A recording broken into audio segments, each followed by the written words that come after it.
प्रेम का जन्म मृत्यु से होता है और प्रेम का मृत्यु उम्मीद से होता है। नमस्कार दोस्तों, मैं रामचरण विश्वकर्मा। एक नई कहानी की ओर चलते हैं। एक अमीर घर की लड़की थी, उसका नाम रूपा था, और एक गरीब घर का लड़का था जिसका नाम राजेंद्र था। रूपा के पिता को रूपा की शादी के लिए एक अच्छा सा वर चाहिए था।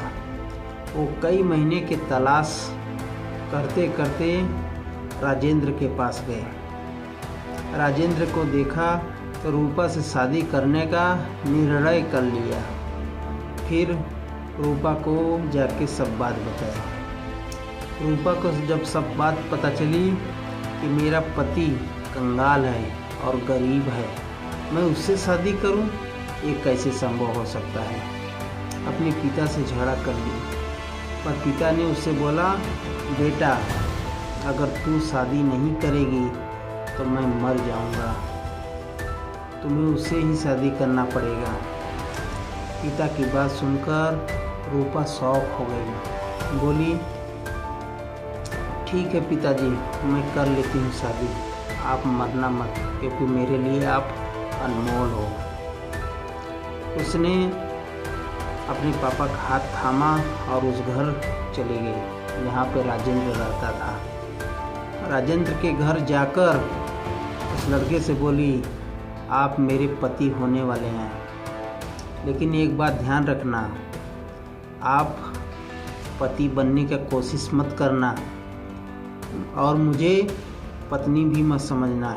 ये शादी हो रही है पिता की मर्जी से, और पिता हमारे कसम खा रहे हैं कि हम मर जाएंगे, तो हमें आपसे शादी करनी पड़ेगी। लड़का चुपचाप सुनता रहा। सुनने के बाद पिताजी बोले, क्या बोल रही हो बेटा, मैं तुम्हें फोर्स नहीं कर रहा हूँ, पर ये शादी करने के बाद तुम भी मेरे पे भरोसा करोगी। तो पिताजी मुझे अच्छा लड़का चुन के दिए। शौक में थे कि पिताजी आपको हो क्या गया है, आप क्या कर रहे हो।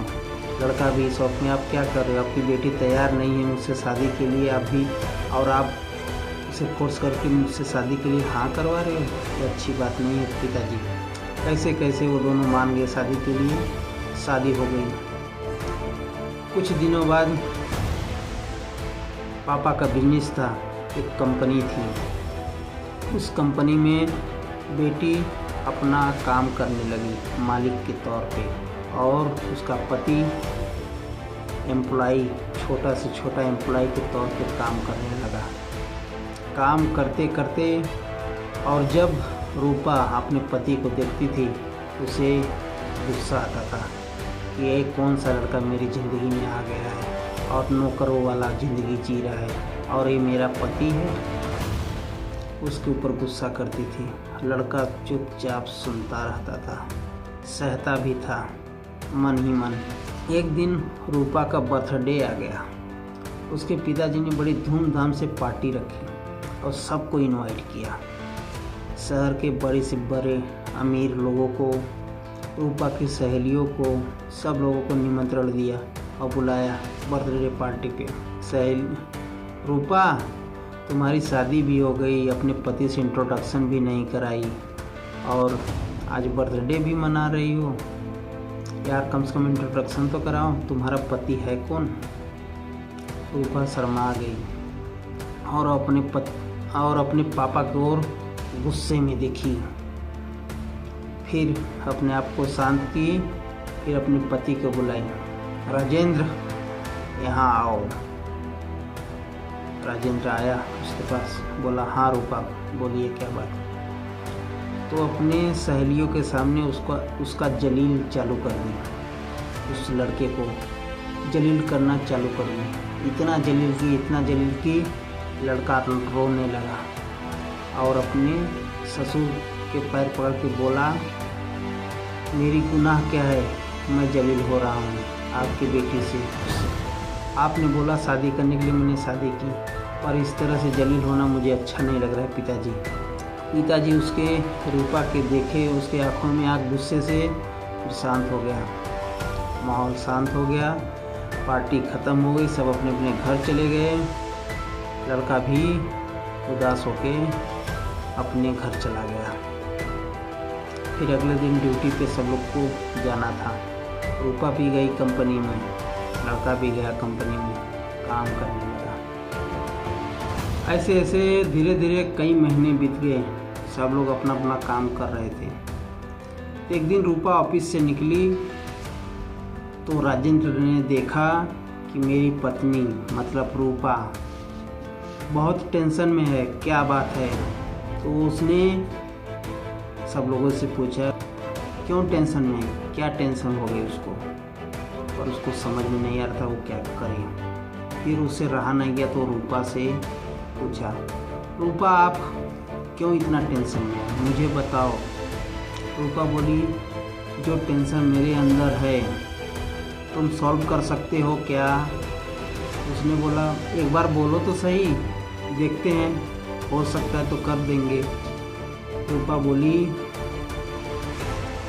इस कंपनी को घाटा में चली गई है, कंपनी बिकने वाली है, आप क्या कर सकते हो, आप तो नौकरों वाली ड्यूटी कर रहे हो, आपके पास क्या होगा पैसा कि आप कंपनी को बचा सकते हो।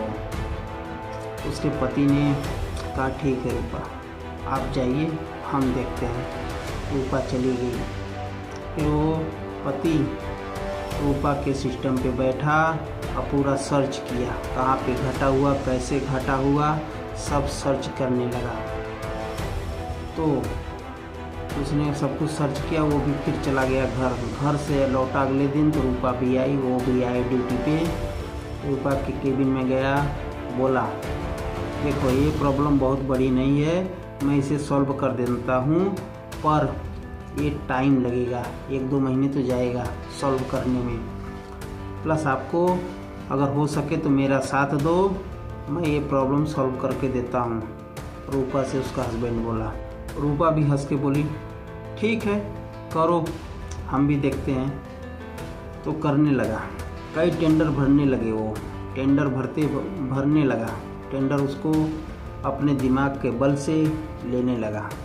उसको कई टेंडर मिलने लगे और काम करने लगा, उसको प्रॉफिट होने लगी। 1-2-3 महीने में कंपनी का ग्रोथ दिखने लगा, कंपनी प्रॉफिट में जाने लगी। फिर रूपा ये सब देख के शौक होने लगी, बोली, तुमको इतना नॉलेज कहाँ से है, तुम कौन हो, इतना नॉलेज भाई किसी बड़े घर का बेटा या बिजनेसमैन का बेटा ही कर सकता है, तुम हो कौन, बताओ। लड़का चुपचाप सुना, फिर वहाँ से चला गया, फिर अपना काम करने लगा। मतलब रूपा बहुत टेंशन में हो गई कि है कौन ये बंदा जो इतनी बड़ी कंपनी को घाटे से मुनाफे में बदल दिया।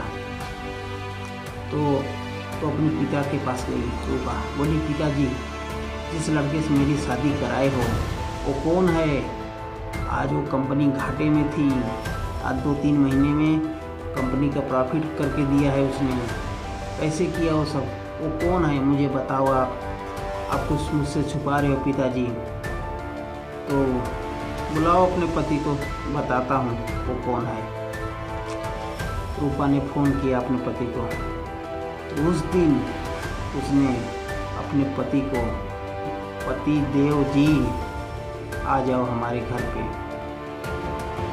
ये सुन के उसका पति एकदम खुश हो गया और उसकी आंखों में आंसू आ गया।